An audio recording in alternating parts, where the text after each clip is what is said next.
Good afternoon. Thank you for joining us today. Being that this is a very controversial topic, I'm asking that you use your best logical and ethical judgment to discern what is right and what is wrong. And thank you again for your time. We affirm that the U.S. should implement the 2017 DREAM Act. We have a couple definitions. First being, the DREAM Act is a bipartisan bill which directs the Department of Homeland Security to cancel removal and grant lawful permanent resident status on a conditional basis to an alien who is inadmissible or deportable or is in temporary protected status who was brought over as a minor, who has been present in the U.S. for 4 years before the bill's enactment, maintains no criminal background, and has attained a high school diploma or GED. Immigrants who abide by the requirements of the DREAMers Act cannot be deported by the DHS. Anyone under this bill is considered a dreamer. Our second definition is to implement, and by implement, we mean to put the bill into effect in the United States. We have a couple of observations as well. Our first being, as of now, DACA will expire on March 5th of 2018, meaning that there will be no system in place to protect the approximately 800,000 dreamers currently residing in the United States from deportation. Our second observation is that we affirm that after March 5th of 2018, these dreamers will have no authorization to work or reside in this country legally, therefore creating a loss of revenue in addition to the net fiscal drain per person resulting from their inability to be gainfully employed. Our first argument is that the DREAMers Act will benefit the United States economy. This will be done in a few ways. By allowing young immigrants a structured path to U.S. citizenship, they will be able to legally apply for jobs and achieve higher education. If the DREAM Act of 2017 is passed, these young people will be able to receive an opportunity to attend college, potentially graduate with a good degree, and receive a well-paying job. By simply allowing dreamers to open bank accounts, spend money, and in some states pay income taxes, there will be an overall growth to the nation's gross domestic product. The Center for American Progress estimates a 10-year growth in GDP ranging from $281 to $329 billion. When thinking about the global economy, many are already going through the process and graduating college through DACA, adding to what the Obama White House archives claims will play an important part in the nation's efforts to have the highest proportion of college graduates in the world by 2020. If the DREAM Act of 2017 is passed, which is something that is vital for America to remain competitive in today's global economy. Our second contention is that the DREAM Act of 2017 protects dreamers from the fear of unjust deportation. The dreamers that were brought here as minors had no say in coming to America since they were brought across the border by their parents. To send these dreamers back to their home countries after they have proven to be morally outstanding and active members of this country is an act of injustice. Although these dreamers were brought here involuntarily, they were raised or have resided in this country long enough to contribute greatly to our society. A country that would deport young people who know nothing of the stability of their country of origin is not what the United States represents.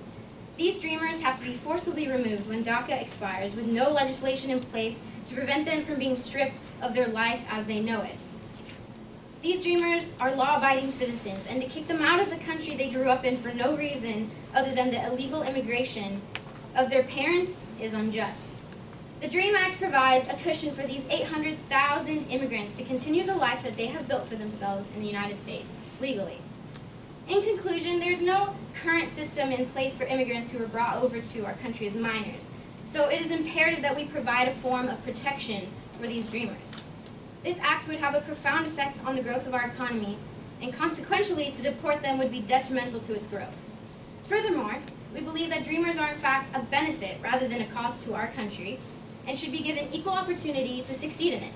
It is vital that this piece of legislation passes, not only for the increased economic success of our country, but simply because these people have undoubtedly proven themselves to be American in every sense of the word.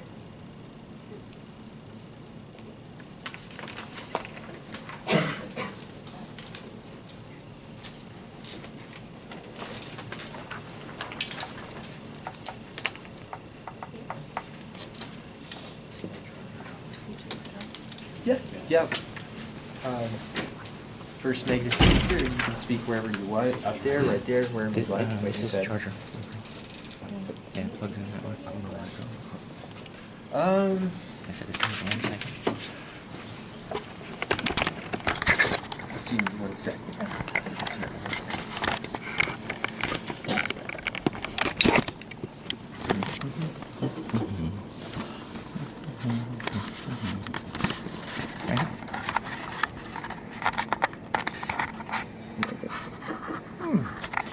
It has an adapter though.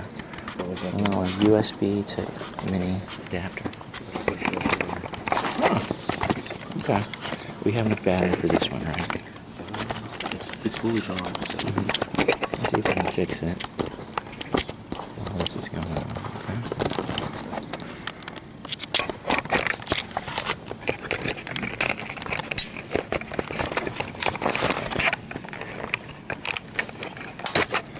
All right. Sorry. Thank you.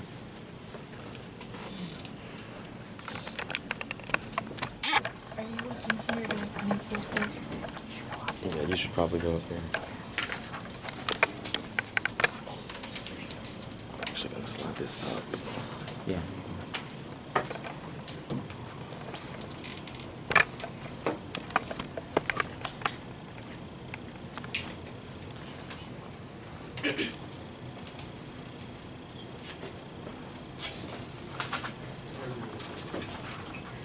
Today I will be refuting the claim that the United States should implement the 2017 DREAM Act. The affirmative claim should not be implemented because supporting the 2017 DREAM Act basically embraces the fact that those here legally and were born with a given right to assistance to further their education may end up with no higher education at all because they may not be able to afford it, and the resources that we have in place to assist with that could be given to those DREAM Act children who will be deemed as more needing of it, especially being that completing at least 2 years of college is one of the requirements of the pathway to citizenship, even though in reality they should not have been here anyway. Being that the availability of financial aid is already limited currently, things would be even worse with rewarding criminal acts with first dibs at the assistance. The government is proposing an act that they have not even properly prepared for. They have not even created a budget for the Dreamers. If there's no Clean Dream Act in the budget, we're not voting for it, says Representative Adriano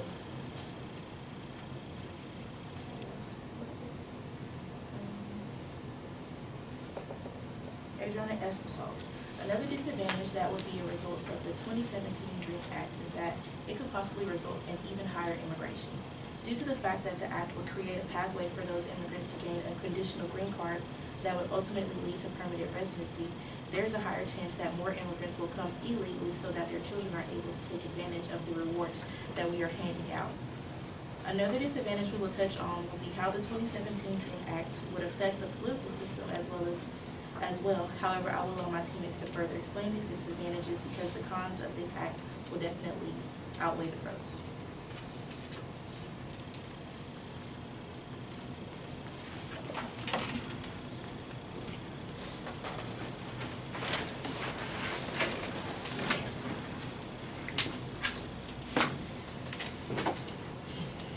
What's your name?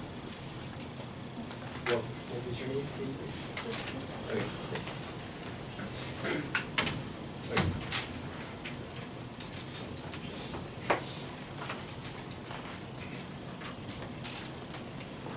Good afternoon. I would like to refute a few arguments that the opposition and the negative brought up. One, the support for legal affordable college for these dreamers. Most of these dreamers already are here under DACA going into college. Most of them are already have taken out loans. They're already paying financial aid. They are going through as if they were Americans already. Another argument is saying that this is forgiving these dreamers for coming over as illegal aliens. They had no choice in the matter. This is specifically affecting the dreamers here. Their parents brought them over either as young children, teenagers, babies, or infants. They had no choice, and therefore it is not a law that they have broken through any means of their own. Therefore, DACA being the only, therefore under the DACA and Dreamer Act, they would be given basic, they would be given the idea that you need to have a clean criminal record in order to sign up for DACA and in order to sign up for the Dreamers Act. Therefore, those already under DACA, those already under the 800,000, are clean of a criminal record and therefore are clean to sign up for DACA and the Dreamer Act. Also, there was another argument that I would like to refute for the no budget, no vote, and the budget or the payment for the DACA program and for the Dreamers Act is all submission application. There is a submission fee to apply for the Dreamers Act and for the DACA program, meaning that it is a self-paid for program. The application fees are enough to pay for it themselves. And more so, to take away the DACA provisions given to them, the deferred action and the deferred action and the work visas, and to make them illegal immigrants once again, would further economically drain our system. One, that they are here illegally and it costs about $10,000 to deport someone and $65,000 to an over-economic cost to keep them here. Therefore, it would cost more money to deport them and or keep them here as illegal immigrants than it would to pass this bill, the Dreamers Act of 2017, and keep them here as conditional living, law-abiding citizens of the United States. And this law, the last argument that I would like to refute in the opening debate is this law is for the people already here. You have to be here for 4 years before this law is enacted. After that, you cannot go under the DACA Act since it will be gone in March 5th of 2018, and you have to be under the Dreamers Act of 2017. This does not affect future immigration. This is a here and now issue. This is a problem that affects the 800,000 Dreamers already here. If there is no cushion for these immigrants other than legal immigration to come here, then there won't be any sort of incentive to bring their children here for this future cause. Thank you very much.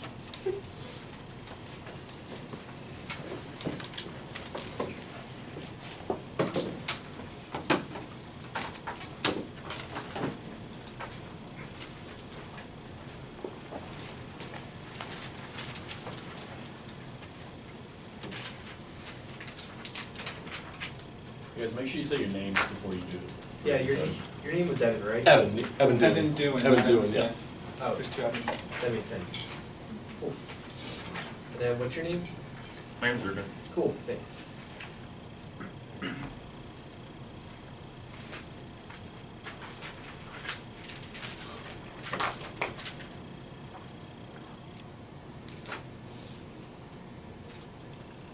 Yeah.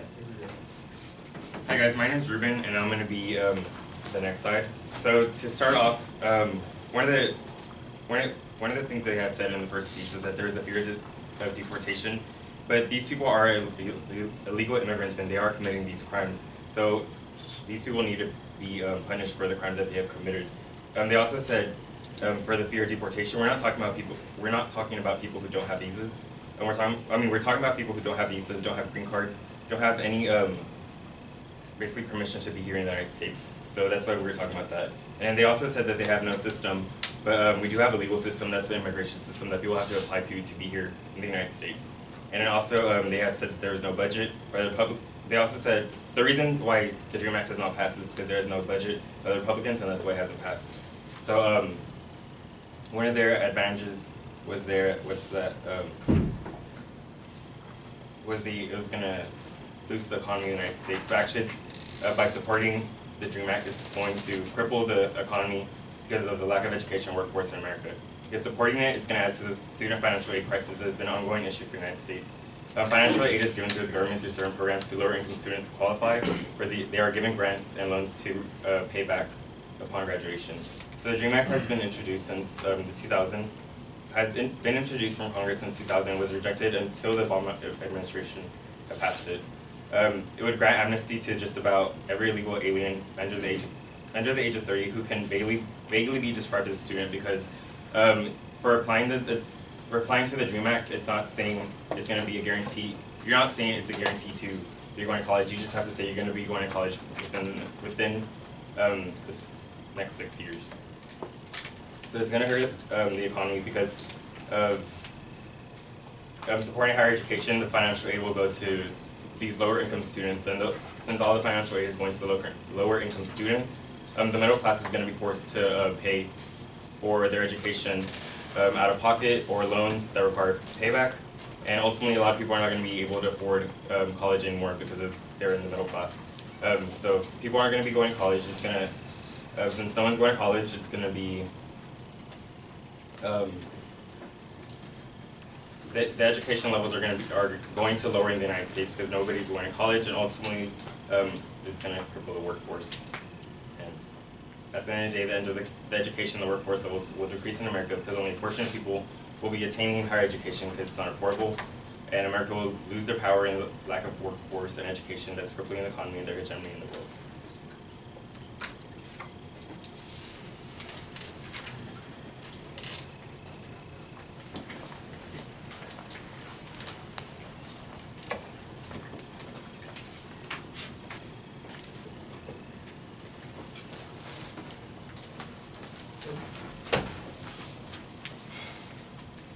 What's your name? I'm Evan Smith. Okay, cool. Oh, we have these in order so I can get back later.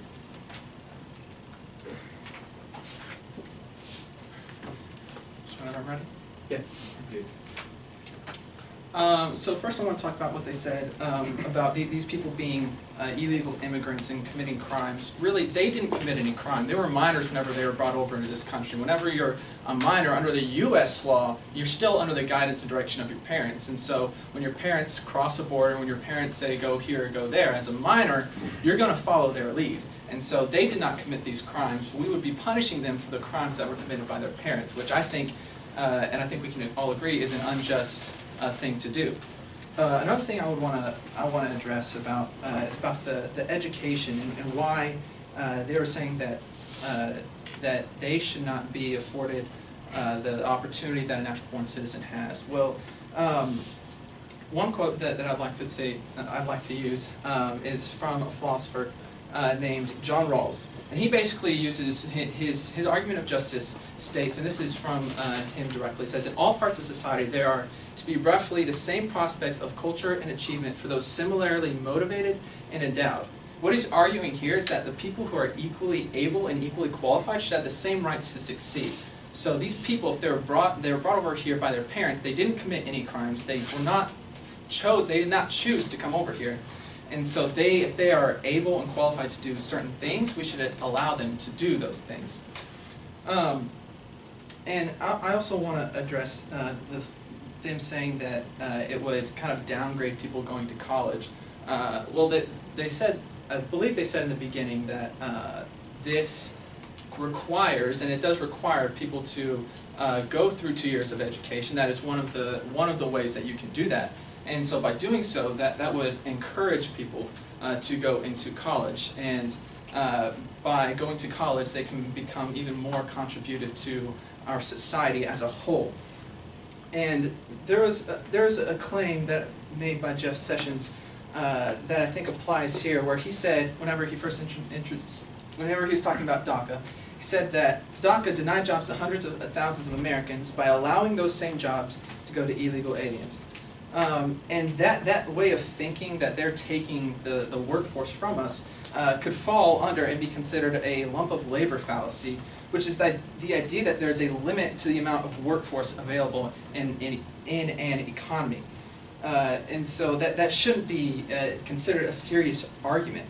And we already laid out that in the long run, by allowing these people to come in, to get to citizenship, and to go to college, and to work in the workforce, or even they can contribute to the military, that's another track, will actually boost the American economy and increase the overall GDP. As well as, one of the things that is also a topic right now is our national security.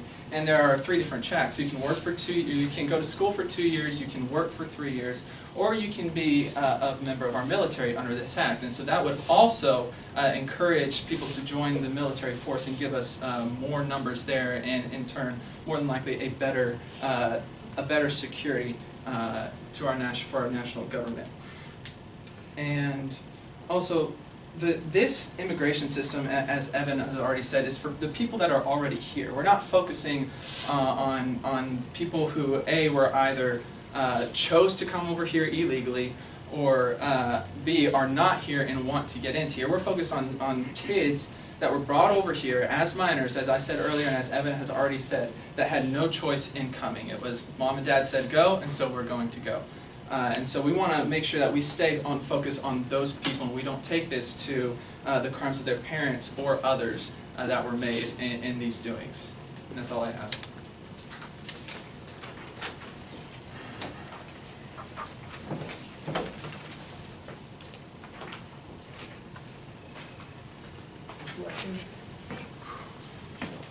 We have. I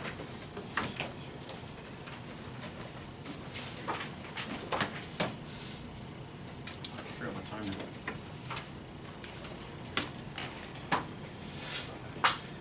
Actually, Matthew's timer.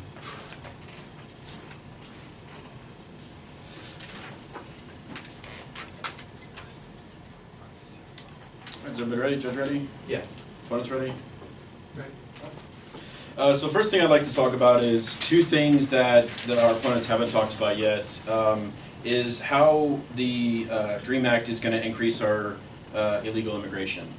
And basically what this does is, if we pass this act, it sets a precedent for future generations to encourage illegal immigration. The reason for this is because if people are seeing that they can come here illegally with their kids, and then their kids can be, you know, all of a sudden, with wave of a wand, granted legal amnesty in the United States, then that's going to set precedent for future generations that say, okay, more people can come here, more people can go ahead and just accept that, accept that, goodness gracious, basically accept that that illegal immigration is okay, and that everything that they do is going to be okay for that system. So next thing we're going to talk about is the political system and how high amounts of illegal immigration and then all of a sudden legalizing it can affect our political system. If a vast number of illegal immigrants all of a sudden start to become legalized, then they can end up controlling elections. Take, for example, Los Angeles County or San Diego County. If these illegal immigrants end up becoming legal citizens, they can end up controlling elections because they can be the voting majority in those areas. And that could end up hurting our political system very much so, especially in direct representatives like cities, states, and local elections as well. So, also, I want to refute when they were talking about how it was the costs, I guess it's cheaper for them to stay here than be deported. That may just be a short-term cost analysis, but that's not a long-term cost analysis. If we think about it, them staying here illegally ends up being, them staying here legally, ends up being more of a cost to the United States via handout programs and other lower income programs that end up costing the United States more money than it would be to deport them.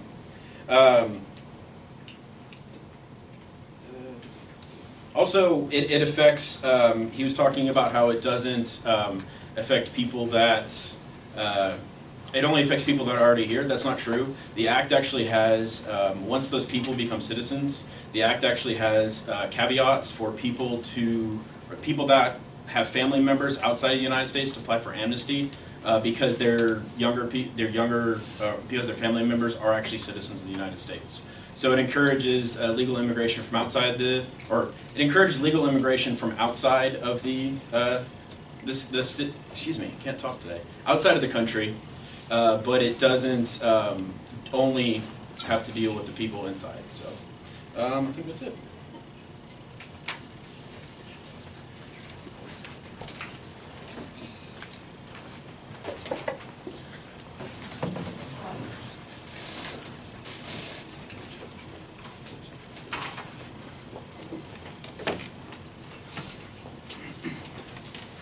Hi, I'm Jana. Okay, cool.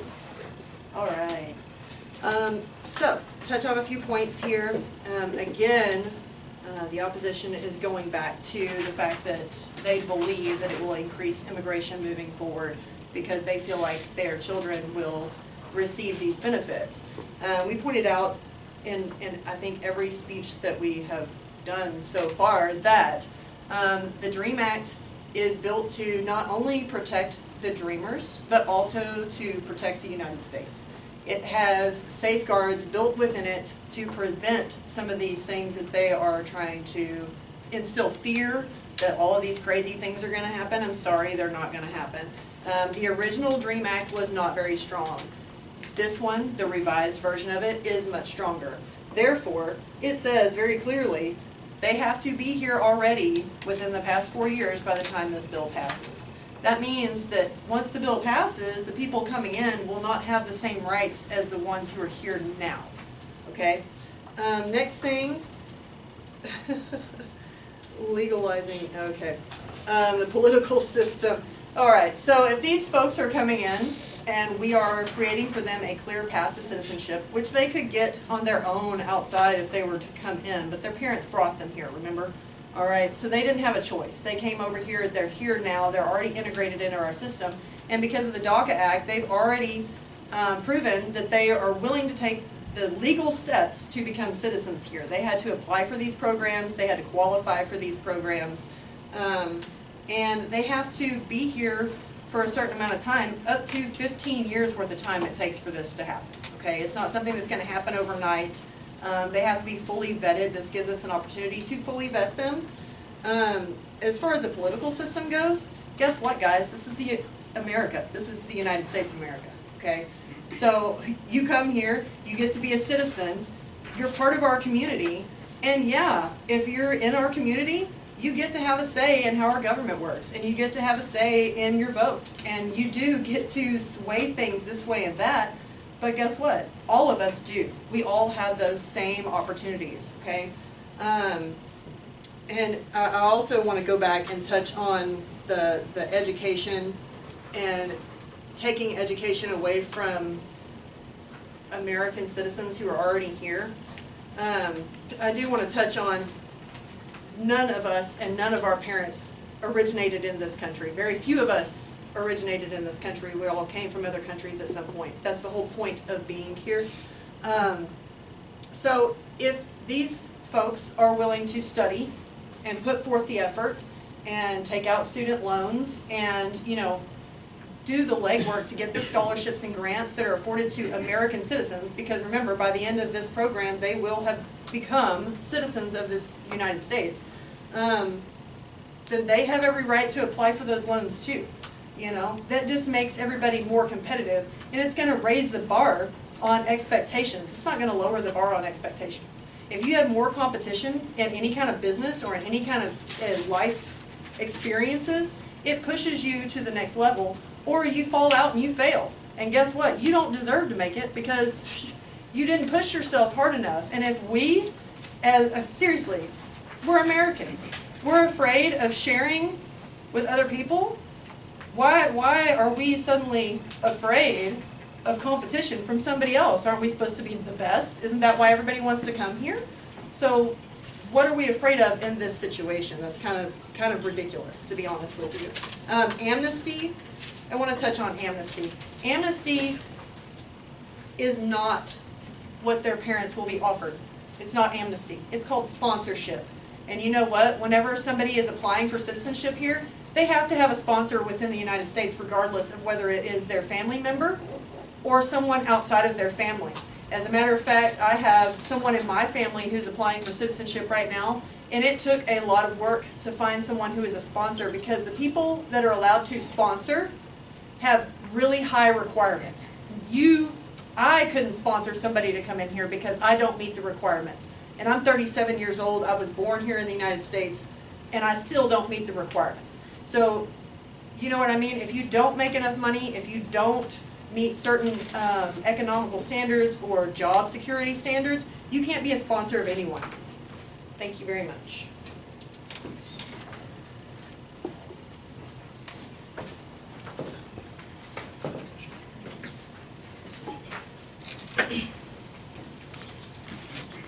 Remind me of your name one more time.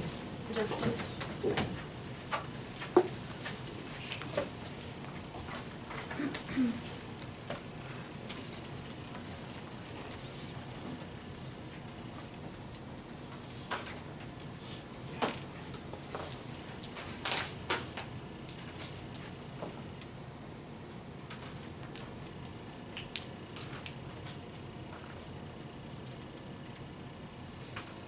Okay, so it's going to be two things that I'd like to refute.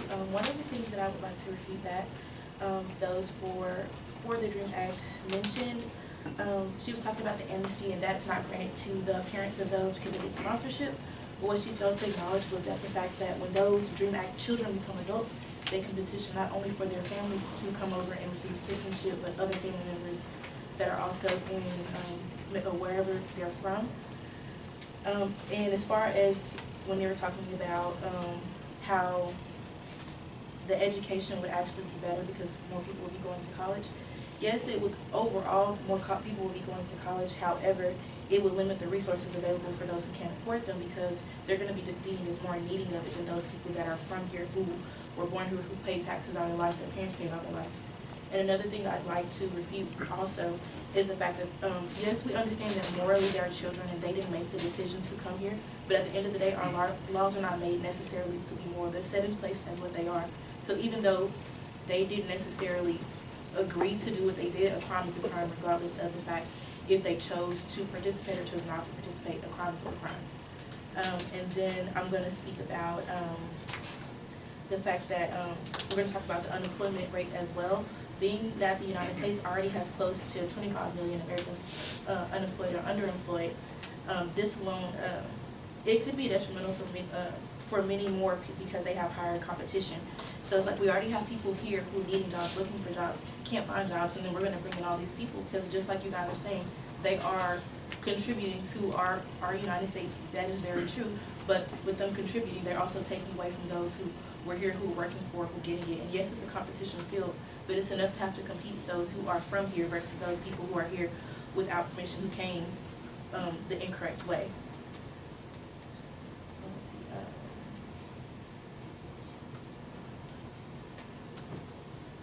This one will cause a trickle effect and higher poverty rates, resources becoming scarce, such as, like we said, the financial aid, less homes available just because of supply and demand, because we already have enough homeless people as it is, and it's like, yes, we could build more homes, we could do more things, but it's going to make everything else more expensive for those people who are already here.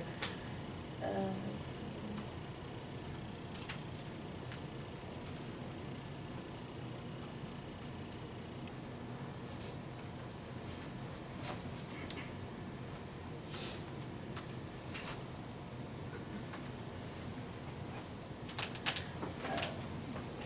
The reason this issue is relevant is because one of the ultimate goals of the 2017 DREAM Act is to be able to provide people with a better chance at life. But how can we offer them a better chance at life when we're going to put pressure, when pressure is on to even be able to find somewhere to work or be able to provide for their families when the jobs are already limited? And I understand that it's not fair to think that way. However, life is not fair, and that is the hand that is dealt. So it's just, you can't just commit a crime just so you can have a better life, because it's still going to have these results of that. I do not believe that we should reward the legal immigrants for coming here illegally, even though it's not their fault. If they want to be here, children or not, they must come here the correct way and get visas required. They can't come over, bring your children, and then expect for us to give them citizenship and take care of them. By rewarding the illegal immigrants with their wrongdoing, we are setting the wrong message that some may take advantage of that could ultimately backfire in the future, just as one of my teammates was saying earlier. They'll take advantage of it. They'll see, okay, well, we can come over here and not have to receive repercussions of what we're doing, and then more of them will just kind of follow behind that.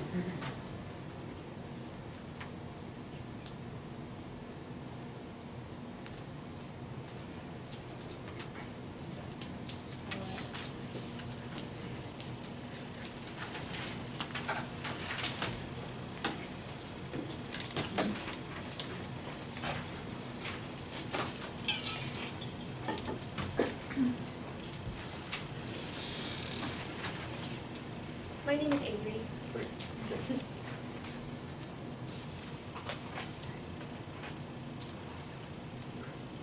We have listened to many different points from both sides, but it is important that we stay true to the issue of the 2017 DREAM Act, rather than talking about other immigration matters. To start out, the negative stated that Dreamers cannot afford a higher education, but most of these Dreamers are already here under DACA, going into college, and have already afforded it. As if they were Americans already. With that being said, people will be going to college because most of the Dreamers are already in college, like I just stated, so these claims of not being able to afford and or maintain a higher education is not accurate. This is not amnesty. They need to have a clean criminal record to sign up for DACA and DREAM Act. You are still under the guidance of your parents, so the Dreamers did not commit these crimes, so we would be going after them for a crime they did not commit, which is unjust because these kids are not criminals. I want to remind you of the Dreamers' fear of deportation. Dreamers should not be punished for crimes when most of the people that will be under the DREAM Act are protected under DACA already. I want to reinforce that this is a submission application, meaning it is a self-paid-for application. So to take away DACA provisions and to make them illegal immigrants again would further drain our economic system. This law is for people who are already here, not affecting the future. It is a here and now issue protecting the people who had no choice in the matter. Labor fallacy is the idea that there is a limit to the account of a workforce in our economy, but in the long run, by allowing these people here will actually boost our economy and increase our overall GDP. This can also encourage them to join our military. The negative said, the illegal immigrants can end up controlling elections, and this can hurt our political system, especially direct representatives, but this is the United States, so you get to be a citizen, and this is what we stand for. Our opponents did use fear-mongering, yet failed to concentrate on the act alone. There is no precedent for anyone to come and take over our government and elections. They must be enrolled with DACA. If they have gone through the process to become citizens under the DREAM Act, they have earned the right to vote. In conclusion, these kids are not criminals. They are essentially American and integrated into our country. This legislation must be passed because they are here as fellow Americans. They were raised here and they got jobs and education under DACA. They are not criminals through their own doing. Under DACA, they were given work authorization to work in the United States. It will not entice higher illegal immigration. In fact, it will allow for more illegal immigration through sponsorship. That is legal immigration. This will not provide amnesty for those here already, since they did not come of their own volition. They are already here. This is about the Dreamers here, not about the parents. It is for all these reasons that we affirm the U.S. should implement the 2017 DREAM Act because Dreamers do in fact benefit the United States of America and should be given equal opportunity to succeed in our country. These are fellow Americans raised here, schooled here, and succeeding here. They are Americans, and we are looking out for our fellow Americans. Thank you. Great job, everyone. My bad. I can't read. This debate is a little bit different from debates in which we are used to in like college debate or high school debate, so that is my fault. I apologize. Not good. Yeah, will you please make sure that they, yeah, obviously people don't know. So sorry about that. Oh. Thank you.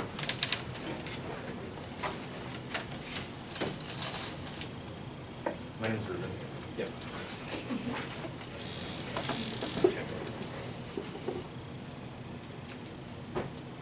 Yeah. So the reason why we win this debate is because they failed to address the political system argument. Basically, their argument refuting that is just that this is America and swaying the political system is just a part of the American political system that is just something that we go through. But it is a huge deal because swaying the political system will ruin the economy and also will cause flip-flop changes in the United States that will affect pretty much every person and individual here in America. So it will definitely have a negative impact on the political system because it will cause imbalances in communities that are predominantly affecting everybody and everybody in the DREAM Act. It causes biases in those areas because the changes that could be made would benefit not everybody. Once a candidate that is for immigration in the office, because there will be a influx of those parts of the GMAC voting, and it would offset main competition with someone else running for office harder, because the person who's running for office would never be voted out. So it would cause unfair government systems and political figures to use the immigration stance to easily deceive the voters into getting into office. And the argument was just that this was just America. Next, the minors who did not commit crimes. It's not unjust because illegal immigration is still a crime and that needs to be punished. The people who migrate to America are aware of their wrongdoings and how it would affect their families and people in the future. So they're aware of the crimes that they're committing. And they also said that it encourages colleges, but like we said, it encourages colleges, but just encouraging college is not going to pay for college, and that's the argument that we're trying to make, that attending college, not being able to pay for it, it's going to be the problem that's going to America, because the middle class are not going to be able to pay for the college, and that's going to lead to the workforce and education levels decreasing in America, which will ultimately affect the economy and the rest of the world.